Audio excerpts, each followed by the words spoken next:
What's Rob Black from TV talking to Nicholas, Owen, and Natalie. So season 2, we're here. Job security.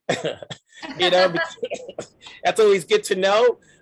Knowing that you are 3 characters, there's a lot that we're expecting. You know, we for a triangle is for a scene, obviously, but for now we have the whole point of trying to find each other. So what are we getting from your characters this season? I'm gonna start off with you, Nicholas. Oh my gosh. Well, that's a big question because I feel like each episode could be, a season. There's always new things dropping. So, like, gosh, I'm in the middle of it. You're catching me, halfway through. But, I think that Levi's not real intention, but one of the things about being down there that was one of his biggest driving forces besides doing his job, which I think he's dedicated to, is being down there with Eve, and I think that the relationship for him is really moving in a place that he's it's funny, it's in the middle of all this stuff going on, it's funny to talk about, but it's still this thing very much in the forefront for him, and we're going to see that examined a lot more and be tested and be quenched in some ways as well. So but along the way, I mean, I don't even know where to begin with you, Wilson. There's like every episode there's a new thing we're jumping through. I feel like they're just throwing everything at us. Definitely won't be boring. Is that how you feel, Natalie? Like every episode is like bottom of the ninth? Yeah, I mean, I think sort of the primary goal for pretty much everybody is survival, right? So we're all operating on this in this mode where it's about life and death. It's about super high stakes, so that our sort of secondary stuff is the more emotional stuff and the more personal stuff. And so you kind of get to play this sort of dual intentions of, don't die, and also I'm feeling tingly for this person that I shouldn't feel tingly for, because there's this other person that I felt awful about for so long, but I don't feel awful anymore because I found out so many other things. So, and watch out for that velociraptor in the middle of all that. Yeah, and exactly. And don't fall in the hole. And there's people chasing us. So you get to sort of, I don't know, like sometimes as an actor it's multiple choice. You get to pick and choose like what moment you're playing, which isn't, like Nick said, isn't boring. What about you, Owen? Obviously you're now in a new world and your character has to adapt, but he seems to be getting along. He seems to be doing fine for now. Well, yeah. Well, he's been down there before. He used to live there. So, I mean, primarily Gavin's first task is trying to make sure he can kind of reunite his family, and then actually try and find out where Josh is and kind of reach Eve. But he's brought Izzy down with him, so he also has to keep her alive and look after her. So Gavin's always torn between trying to be a father to Izzy and also trying to like reconnect with Eve and bring the family back together. And then he's now got to deal with the fact that himself and Levi left their last moments with unfinished business, and so that kind of adds a complicated layer to it. And then as Natalie was saying, there's all these external factors that are constantly hitting you in the face, like a storm every single day down in the jungle, and you have to deal with those on top of everything. So it just becomes this kind of high octane, intense. It's just a lot happening, and you just got to kind of just try and survive it. Have you guys ever traveled anywhere where you have to have another level of survivor instinct? Whether it be on vacation and yes, cell phone's not working, whether it be on an island and certain things that you're used to, but you're not getting it over there, whether it be on vacation or anywhere else? Fifth Avenue in New York, Christmas time shopping. That's Okay. How about you, Nick? I was getting my mail the other day at Sunset in La Brea. Scared for my life. I'm gonna actually answer your question. You're welcome. That was real. Yeah, I feel like the more tropical environments like Costa Rica and such, I'm told that there's bugs that can kill you. Does that count? No, it does count. I've been at Nick died with a bug bite. That's intense, right? I've been sailing in a storm and we had nothing, and we were kind of stuck, way out to the ocean, and there was a storm. We had to kind of batten everything down and cut ropes and just try and survive. And there's nothing you can do apart from hunker down for hours and hours and hours. Just hope you get it. Which is crazy. That's describing the first time you and I went sailing. It was pretty much that same sort of experience. And when I went sailing with him. But yeah, I mean, I was walking the streets of in Istanbul at 4 a.m. Not really knowing anything. But I don't know. I didn't feel threatened at the time because you just left the nightclub. You just kind of taken your environment in, and I was inebriated probably. You guys get to shoot in Australia. Have you had time to visit the city or anywhere else exotic, or just have fun besides being on the set? I got to snorkel the Great Barrier Reef, which was pretty wonderful. Did you do that, Owen? I did. I got to scuba dive the Great Barrier Reef. Incredible. It's even beyond what you can imagine. You actually must see more when you're snorkeling the Great Barrier Reef, because it's so beautiful, because the reefs are so close to the surface. And that was the most beautiful place I've ever seen in the world. Yeah, I agree. Nick? I got to hear stories about how they went to the Great Barrier Reef. It sounds amazing. Nick didn't get out much. Sounds incredible. I was talking to David about, this whole fascination that audiences have with time, time loop. Obviously you have Dish Show, you have Manifest, you have Stranger Things, you can go back 20 years to Lost. What do you think has been the fascination that audiences want to see these type of stories where you get to go into another world and figure out how to get back home? Well, I think fundamentally the most important thing is that kind of intimate journey that all the characters go on of trying to reunite a family. And I think that's kind of universal. It doesn't matter what time period it's in. But I think there's always a fascination just with the human experience of being able to go back into the past and being able to kind of see it with fresh eyes, knowing things that you kind of know now that people would have known back then. And that's always exciting because it's impossible maybe. So I think that's what kind of adds such intrigue to that kind of idea of going back in time and kind of re-experiencing something. Well, it's been fun talking to each three of you. And obviously, I'm assuming I'm going to see all three of you again season 3. So stay alive, make it so. Talk to the producers. Make sure the writers keep you happy. Take care of yourselves. Thank you so much. As well. Take care. Pleasure. What's up, Wilson? Hey, Wilson Morales talking to Jon and Zyra regarding season 2. Job security. Jon, you seem like you always have a job. Like every time I see you, you're on TV somewhere. Your residuals must be crazy. But anyway, bad, you're the one that we know he ain't getting killed. Coming back season 2, what are we getting from your character? Oh man, we're getting a lot of good drama, some excitement. There's I'm surprised every time I get a script, and the way it ended last season, I was still, what are they going to do? What's going to happen? So I've been pleasantly surprised with the direction that they've taken this season. It's been a lot of fun. It's the craziness has just gone up, the nuttiness and the serious, like I said, drama, action, all that. This season is packing it in. How about you, Zyra? What are we getting? Izzy is coming into her own in 10,000 BC for sure. She's definitely turning into a little badass. A lot of super emotional stuff. Yeah, it's good. You're the only one that mentioned 10,000 BC, which made me think, coming into this, we all went to school. How much do you remember of that time period outside of dinosaurs? And cavemen. And cavemen. It really makes you think, like 10,000 BC, like what was around back then that you can make use of now, Yeah. Oh no, everything's trying to kill you in 10,000 BC. It's like Australia. You're shooting in Australia. Have you had a chance to visit the city? Oh yeah. Oh yeah. Been all over. Lots of people are on the set and we can't, you can never go outside of the perimeters and so forth, but you guys have had a good time.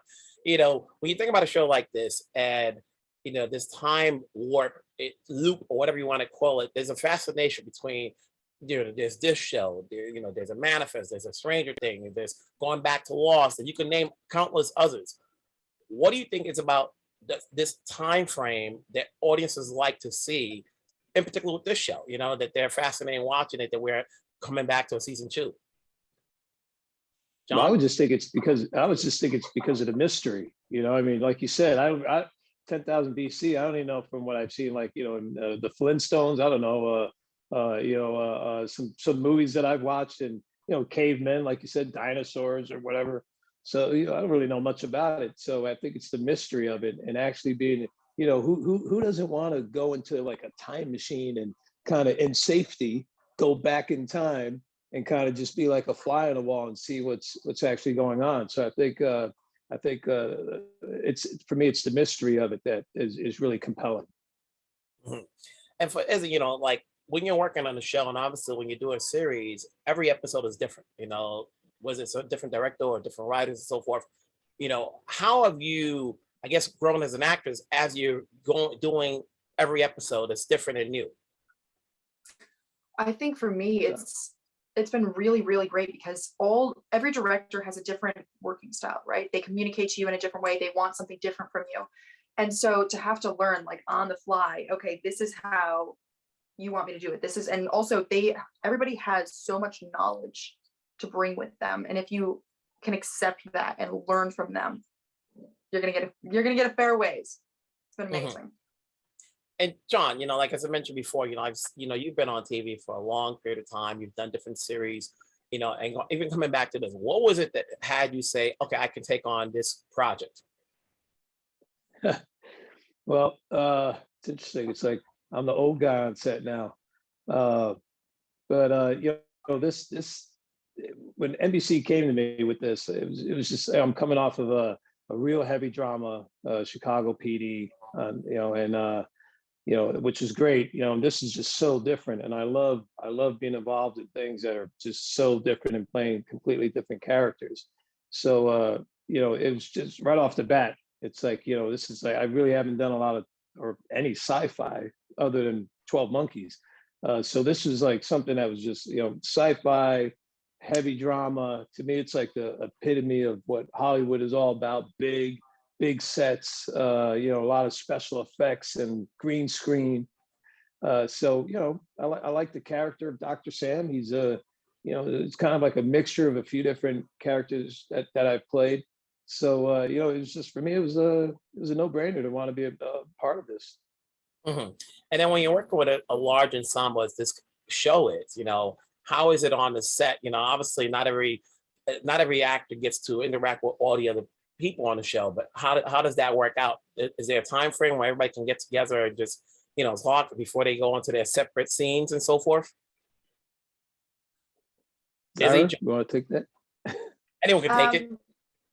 Are you talking about like green room or like outside? Like I'm saying, like how do you guys spend your downtime, even though not everybody gets to interact, with each other on scene, on set, on camera? I think everybody does different things. Some people they really want to explore Australia. Some people want to go into the city. Because everybody works so much, there's not a lot of time for us to like just get together and hang out. And a lot of people, go out, get some dinner, whatever. And then there's the green room. They're on set that we all hang out in between takes and whatnot. And mm-hmm. And like you said, because it is a big ensemble. There's times we don't see each other, because of the schedule, and the schedules are different. Sometimes we don't see each other for a long time on set. Yeah.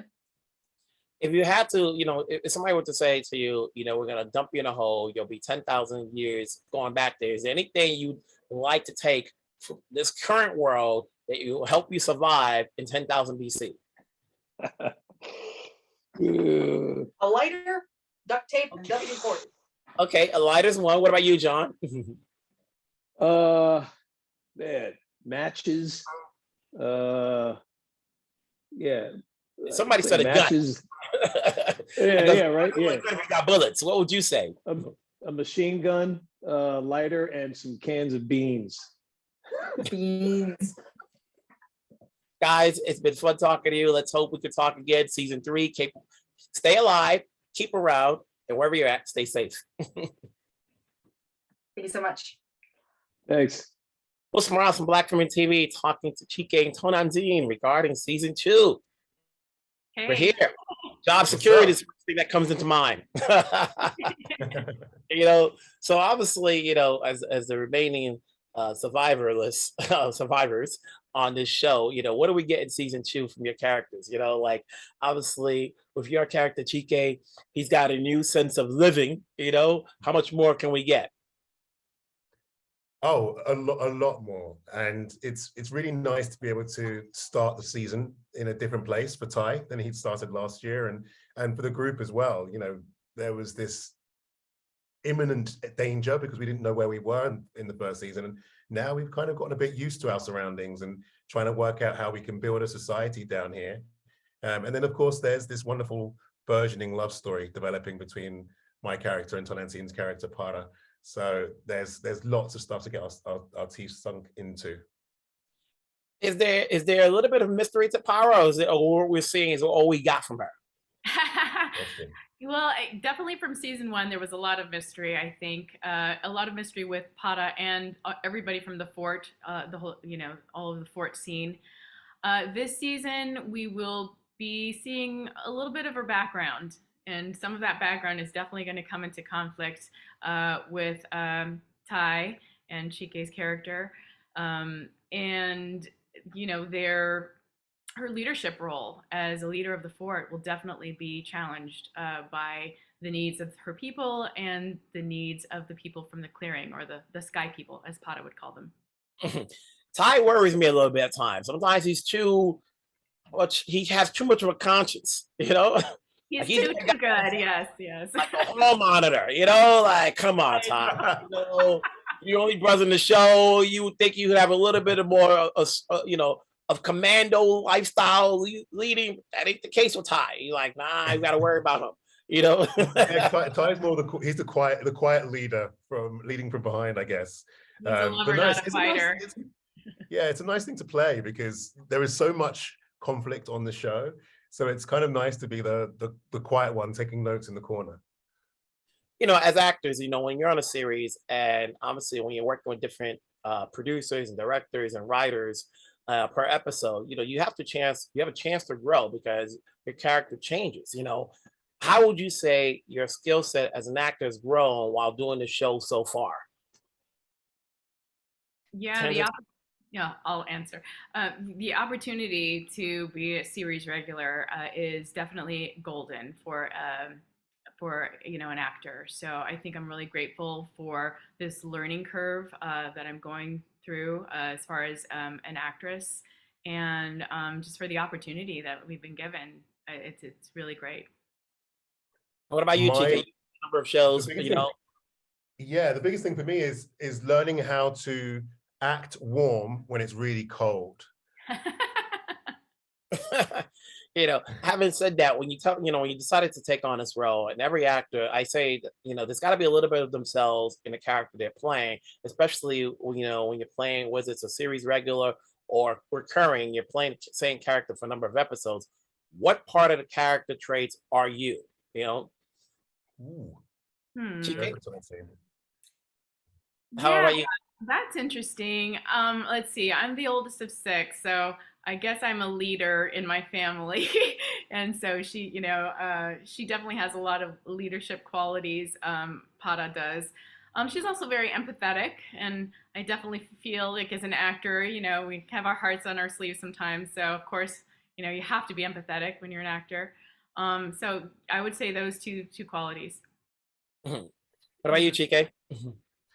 I think for Ty, it was, the challenge at the beginning of the first season was just his desire to stay alive, quite frankly. And, it was interesting and harrowing being able to sort of lean into that mindset. And I think I learned a lot and spoke to a lot of people, spoke to a couple of psychiatrists myself about being a psychiatrist, but also about Ty's mental state.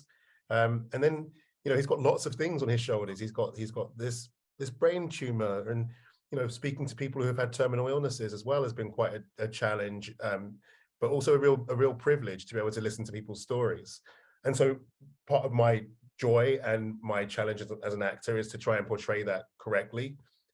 So I think the thing about myself that is maybe in there is there is some, I'm quite studious. I like the research of being an actor. I like the study of it. And I think that is probably true for Ty as well. if someone were to tell you, and I've asked all the other actresses, if someone were to tell you you're gonna go into a hole, you're gonna be in 10,000 BC, you know, I want you to know from this world, what would you take with you to survive in 10,000 BC? Oh, I haven't thought about that this year, because last year that was a big deal because we were there for the first time. Now Tai is being taught by the best person to be taught by in Para. So what would I bring? I think well, actually, do you know what? I've had to wear the same costume for dang near all the show, so I would bring some extra clothes because his swag hasn't necessarily been on point. And what about you, Tonantzin? Oh, that's a hard one. I don't know. I think, let's see. Well, I could probably make some, but it would be my chapstick because I can't live without my chapstick. I'd find a way to make it back there. But I can testify to that because it's like your comfort thing. It's great. Yeah, it is. Weakest answers of all the 8, but so far we'll take it. Pretty much. You know, hey, it's been good talking to you guys. Hopefully we can talk again season 3. Make it happen. Wherever you're at, stay safe. Take care, folks. Thanks, Will. Great to see you again, man. Thank you. Rounds from Black Women TV talking to Jack and Veronica. Season 2, what are you expecting from your characters now that you guys are somewhat together in too many scenes? Well, I mean, I think you kind of hit it a little bit there without giving too much away. A little bit together is a good way to put it. Josh and Riley are on their own, away from their families, in a totally new environment. So, I mean, lot of dynamite there, in my opinion. Dynamite for sure. Dynamite. So Veronica, coming in, obviously, you know, it's always good that when you get a second season, there's a little bit of job security there. So now you can invest into the characters. Usually with most TV shows, the first season is always introducing characters. And, you know, when you're watching it, and somebody like myself who's a fan, you want to get invested. And then when you hear it's a season 2, that gives everybody a little bit more comfort, the producers, the writers, to see how we can flesh out these characters. Do you think is there more, obviously, as we're going to go into the season, to Riley than what we're seeing so far?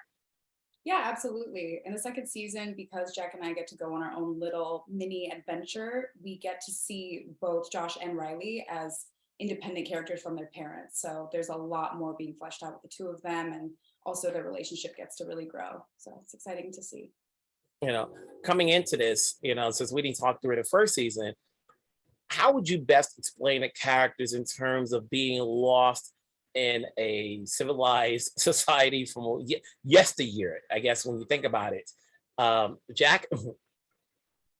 Yeah, I mean, they're thrown into a totally new environment. And I think especially with Josh and Riley, they're people who grew up, they're Gen Z, you know, they grew up in the most modern era ever with tons of tech surrounding them all the time.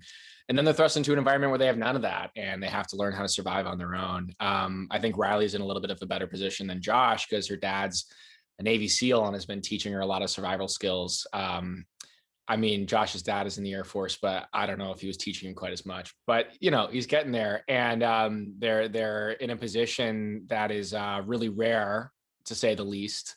Not many saber-toothed tigers in 2022. So, yeah, they have to, you know, fight the elements. I like to think that whenever you take on a role, there's a little bit of the character in yourself. You know, for you, Riley, what would you say? I mean, for you, Veronica, what would you say? How do you compare to Riley? What part of Riley is you? Oh my gosh, I mean, so much of Riley is me. I personally think that Riley's a much cooler person. She feels like a lot more self-realized at 19 than I feel like I ever was, but she's bold. I think I'm bold. She's intelligent. I think I'm intelligent. So, I mean, there's so much of my personality that's injected into Riley. There has to be in order to have those seeds of truth. What about you, Jack? How do you relate to Josh? Yeah, I mean, I think I definitely see some of Josh and myself. There's obviously a bit of an age gap. He's 17 and I'm 24, but you know, it's he's going through the process of growing up just on a really accelerated timeline. He's got a constant willingness to push through everything that I think I definitely also have. And he's got kind of this consistent, effortless confidence, at least the appearance of it, even when it seems like maybe he shouldn't. And I think I can relate to that. you think about, being stuck in an untechnical world. You think about the pandemic and, how much we all had to do to survive. When you're doing this show, what's the thing you learned that, like, obviously in real life world that you need to survive with? Whether it be a sense of wit, something, I would say even technology, like, like, do you have to say to yourself, oh, if I have kids, I'm sending them to camp because they're gonna have to learn how to do things without the use of technology. Anyone can answer that. Jack? Like, what would I? Like, what would, like, kind of you think technology about, would I like, bring? you think about when you're stuck in that world where you have to survive without the use of a cell phone or anything technical. What's the first thing you're thinking about? Like, what am I going to need to survive with? Oh, I mean, if you could have it, a gun would be super helpful. They have to fight saber-toothed tigers and giant wolves and all sorts of animals. I mean, also, perseverance and like a willingness to push through things. First aid is always good. We are able to kind of stretch out the technology down there, even though we don't have it for quite a while. Our characters kept our phones on, just like hanging on to that last bit of battery, not using it for almost all of season 1. People don't realize, but all of season 1 is like a week. So we were able to stretch the technology as much as we could. We all think about, like, okay, I'm not going to use my phone until I very need it. Turn it off. Right. Turn it off. A gun is not so much useful unless you have a lot of bullets. Because once you run out of it, how long does that go? Yeah. What about you, Veronica? I mean, is your question about the pandemic? Oh, no, not necessarily pandemic, but when you're stuck in that, if you thought about being stuck in that world, what would you use to survive? Obviously, you're the character, but if you had to, like, if you knew going in there that the producers was like, we want you to be on a boot camp, so you guys have a real sense as to what these characters are going through. Oh my gosh. I feel like if it's anything the way that I play video games, I feel like I'm always just like hiding in places.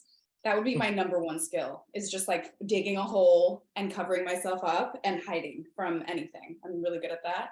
I feel like also skills, cooking, being able to cook with any ingredients that you have. I mean, like, all we had down there in season was mushrooms, so. And then lots of different recipes there. It's a big ensemble. It's only going to get bigger, as we always see when other shows, there's always the new cast members and so forth. How's this cast? How's working along with everybody when you're coming in season 2? Is it like going back to school? Everybody's kept together. We've got a job now. Let's hope we can make it to season 3. I mean, it's great. I think we've all been bonded by this experience. It's really crazy shooting this show. We shoot all over Victoria and Australia, and we got these massive sets built. So much of it is practical, like you see that clearing set with the massive destroyed buildings and the burning cars, and that's all real. It's all actually there. So we're shared in this kind of insane thing that we're doing, and I think that has bonded us quite a bit. And I won't speak for Veronica, but I love working with Veronica, and we get a lot of scenes together, so that's been really fun. Yeah, it does feel like sophomore year of college, like coming back to Australia and having our old haunts and stuff. And we spent, during the pandemic last season, we really could only hang out with each other because of the pandemic. So we are really truly a family, and I love hanging out with Jack and getting to work with him and continuing to build out these characters. On your downtime, is there anything exciting that you visited in Australia? Downtime. There's a National Gallery of Victoria right by my house that has a Picasso exhibit. Not to give a really lame answer, but I've been into that. Veronica and I also took up ice skating, which was super fun. I haven't done that in a minute. So there's 2 kind of opposite answers for you, but I've enjoyed those both. Well, it's good talking to you guys. Obviously, let's hope for this is season 3. Let's hope you guys the characters can get back to their families, but we got some ways to go. So wherever you guys are at, stay safe. Take care. Great. Thanks so much. Yeah. It's Wilson Morales from Black Family TV talking to David Appelbaum. Season 2, how long ago did you know, once the season started, that you got greenlit for a second season? We found out in the beginning of November 2021. So that was About 6 or 7 weeks after we aired the first episode. Okay, so that gives you a little bit more comfort, so you can go to your producers and your writers. Now, was everything fleshed out as far as with the assumption that you're going to get a season 2, knowing how to pace out season 1? We hoped for it, and we certainly tried to plan for it as best we could. I think with shows like this, it's always incumbent upon the writers and the creator to think a few steps ahead.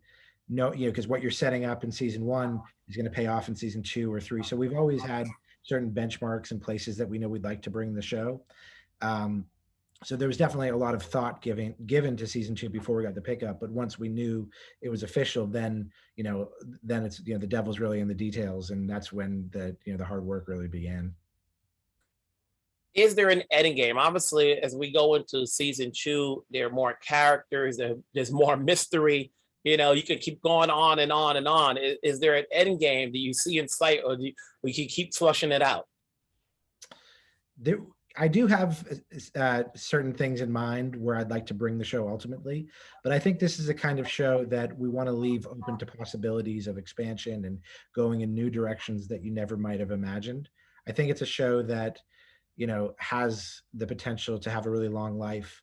There's, not only in the mysteries of this world that they're in, but also in this great cast of characters. We have 13 series regulars who are all fantastic actors and have their own stories and mysteries about themselves. So I feel like, we're just kind of scratching the surface of where the show can go. But certainly we're always keeping in mind, what's the next step? What's the next place to bring the show? But don't, definitely have ideas for where the show could go. But I think it's good to keep yourself open and don't pin yourself into certain ideas, because, things change so quickly. One good idea begets another, and suddenly all the plans that you had made are out the window. But, it's a fluid process. Because there's so many characters on the show, you can play with any one of these characters and spread out their traits as far as, obviously when you brought in Nicholas, now we have a triangle going on here. That's going to, we could see it brewing up. There's a potential romance here and there. How much goes into the writing as far as the characters are concerned? And do you pay attention to what people are writing to see if there's any character that's becoming a fan favorite? Well, I think, the character work is at the very center. The show is a big action adventure show, and there's a lot of plot, but all of the plot moves and the action has to be imbued with character work. It has to mean something to the characters. It has to be a part of their emotional struggle. Otherwise, I think it kind of falls flat. So everything we're doing it's all hand in hand. So, we're always thinking about the emotional journeys and where our characters are going. So it's, I think that's what the fans really enjoyed about the first season, and that they'll like about the second season, is that we're really investing in characters that you care about. As far as, go ahead.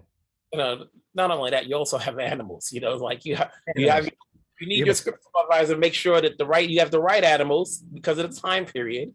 So right. There's some CGI involved in this. There's a lot of CGI involved in this. Yes. And as one of the writers, obviously, you're putting this stuff together. And what's the challenge of throwing in these potential fates? Well, pulling off, the animals are a really fun and exciting aspect of the show, but the challenges are being able to accomplish them in the time frame that we have. It takes a lot of time and effort to make these things right. Like the amount of detail that goes into these animals is astounding. Just like looking at the eyes or the fur, it's like such fine detail, and it takes a lot of time. And on the schedule that we have, we don't always have a lot of time. So it's really being able to picking out what you can accomplish in the time that you have is one of the biggest challenges with the CGI work. What do you think is the fascination of a time loop? Obviously, you have this show, you have the Stranger Things. When you think about the Upside Down, obviously we can go way back to, Lost and other shows, Manifest, where there's a difference in time and people watch these shows and they're being brought up because there's an audience for it. What's your interpretation as to why folks want to see this show? I think it's an escape. it's being transported to a world that's different than your own. It's living out your dreams and your imagination. I think it's excitement in the new. You know, it's like taking us away from what our normal lives are. I think is for me at least, is what interests me about it. It's like imagining myself in 10,000 BC and bringing the audience there is so exciting. And you know, most people's normal lives don't do that. So I think it's really the escape quality and being transported to new worlds, I think is the biggest thing at the heart of it for me. And before I let you go, as you know, as a producer, you can never stop learning. So what did you learn in the process of season 1 that has helped your skill set as far as, okay, this is what we're going to do now? That's a good question. I think time management is a big one. As a showrunner, you know, you're asked to do so many things, from the writing to production to editing to any issue or problem that comes up, and knowing how to focus your time and where to spend it is probably the thing I learned the most. I had never been a showrunner prior to this series, but I think the experiences of season 1 definitely helped me be able to do that in season 2. Just, you know, this is a gigantic production, hundreds of people spread across multiple continents. So just figuring out, you know, where to put your time and effort is probably for me at least, was the biggest learning experience. Job well done so far. You know, congrats on season 2. Let's keep it going. Let's hope we can talk down the road. Wherever you're at, David, take care. Thanks so much.